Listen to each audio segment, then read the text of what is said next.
সোনামুখী ব্লকের বিস্তীর্ণ এলাকায় ভয়াবহ বন্যা পরিস্থিতি। রাস্তা ভেঙে যাওয়ায় সমিতিমানা গ্রামের সাধারণ মানুষরা রিলিফ সেন্টারে যেতে পারলেন না। এই মুহূর্তে রান্নাবান্না, খাওয়া দাওয়া সবটাই বন্ধ। চরম আতঙ্কে সাধারণ মানুষ। সোনামুখী ব্লকের রাধামোহনপুর গ্রাম পঞ্চায়েতের উত্তর নিত্যানন্দপুর, সমিতিমানা, পান্ডেপাড়া, অন্যদিকে ডিহিপাড়া গ্রাম পঞ্চায়েতের রাঙামাটি, কেনিটিমানা সহ বিস্তীর্ণ এলাকায় এই মুহূর্তে জলমগ্ন। একেবারে ভয়াবহ বন্যা পরিস্থিতি তৈরি হয়েছে।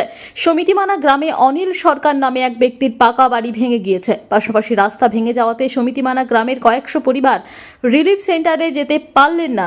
সাধারণ মানুষের বাড়িতে এক কোমর জল, খাওয়া দাওয়া, রান্নাবান্না সবকিছুই বন্ধ। চরম উৎকণ্ঠায় দিন কাটছে এলাকার সাধারণ মানুষদের। প্রশাসন অত্যন্ত সতর্ক রয়েছে সাধারণ মানুষদের যাতে কোনো সমস্যা না হয়, সে কারণে এলাকায় নজর রাখছে বাঁকুড়া জেলা প্রশাসন। এই মুহূর্তে কি পরিস্থিতি আপনাদের? আমাদের তো পরিস্থিতি এই মুহূর্তে গতকাল থেকে গতকাল সন্ধ্যে থেকে যে জল ঢুকছে, তারপর থেকে কোনো সরকারি সুযোগ সুবিধা আমরা তো পাইনি। কেউ খোঁজ খবর নিতে পারেনি। যখন জিজ্ঞাসা করছি কে কোনো প্রশাসনের থেকে কেউ আসছে না, বলছে রাস্তা ভেঙে গেছে ওই জন্য আসছে না। হ্যাঁ, এই ধরনের সবাই বলছে। ঠিক আছে। আর 24 সালে 78 সালে যে বন্যা হয়েছিল সেই বন্যা আমি দেখেছি। তো এই 24 সালের বন্যা 78 সালের বন্যার থেকে ভয়াবহ পরিস্থিতি।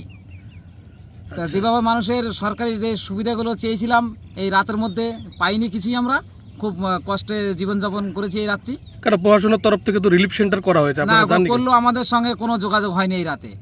আমরা তো সবসময় আমরা গ্রামে সবসময় তো আমরা রাত জেগে আছি, কারোর সঙ্গে আমার সঙ্গে দেখা হয়নি। রাস্তা ভেঙে গেছে, ওরা বলছে রাস্তা ভেঙে গেছে, আমরা কি করে যাব? কিন্তু রাস্তা ভেঙে গেছে, তার জন্য আমরা প্রস্তুতি নিয়েছিলাম যে আমরা যদি কেউ আসে তাদের আমরা পার করে নিয়ে আসবো। আমাদের ছোটো ছোটো যে নৌকোগুলো আমাদের ছিল সঙ্গে, আমরা পার করে আনতে পারতাম, কিন্তু আমাদের কেউ আসেনি। তারপরে কাল রাত্রে প্রতি বছর বন্যা হয়, বন্যা হওয়া চলাকালীন কিন্তু বিদ্যুৎ সাপ্লাইটা ভালো থাকে। এবছর কিন্তু বিদ্যুৎ সাপ্লাইটা দেয়নি, এতে কিন্তু আমরা বিশাল কষ্ট পেয়েছি। ঘরবাড়ি ভেঙেছে? ঘরবাড়ি তো ভেঙেছে। এই তো আমি এই যেখানে দাঁড়িয়েছি সামনে দেখতে পাচ্ছেন, এই যে 5টা রুমের একটি ঘর রাত 12টার সময় একদম সব নিয়ে ভেঙে পড়ে গেছে।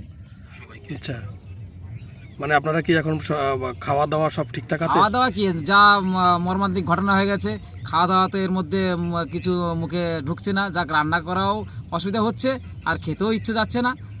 এই পরিস্থিতি আমরা আছি। বাড়িতে কতটা জল? বাড়িতে এখন আমার 1 গলা জল আছে, প্রায় 4.5 ফুট, 3.5 ফুট। আচ্ছা, আপনার নাম? আমার নাম মতো করছেন কেন? বাড়িতে জল উঠে গেছে, রান্নাঘরে জল উঠে গেছে। হ্যাঁ, কি করব, কালকের থেকে ছেলে মেয়ে নিয়ে না খেয়ে রয়েছি, দিয়ে সকালবেলাতে কি করব, ইট মিট দিয়ে কোনো রকম সিদ্ধ পোড়া রান্না করে ছেলে মেয়েদের তো দিতে হবে। আচ্ছা, আর তো কোনো ব্যবস্থা কেউ কিছু করছে না আমাদের খাবার দাবার দেওয়ার, যে এদের জন্য কোনো ব্যবস্থা করি কি ভালো মন্দ। তো কি করব, কতক্ষণ থাকা যায় না খেয়ে? বাড়িতে কতটা জল রয়েছে এখন? বাড়িতে এখনো উঠোনো ভর্তি জল, ঘরের ভিতরটা জল, বারান্দায় জল আছে, রান্নাঘরে ভর্তি জল। রিলিফ সেন্টার তৈরি করা হয়েছিল, ওখানে যাননি আপনারা? যাইনি আমরা, আমাদের কেউ কোনো খবরই বলেনি যাওয়ার। তারপরে রাস্তা ভেঙে গেছে, এখান থেকে আমরা পারাপার কিভাবে হব? আচ্ছা, কি নাম আপনার?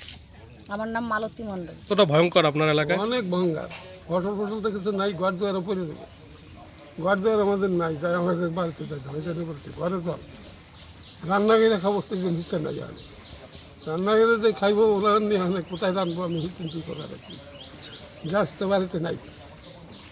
আর তো ফসল গেছে, আর বাসার মতন পথে দেখি না, কোনো রকমই বাসার মতন পদ্ধতি না, জল হয়তো টান ধরছে, বাড়ির জল নামে না।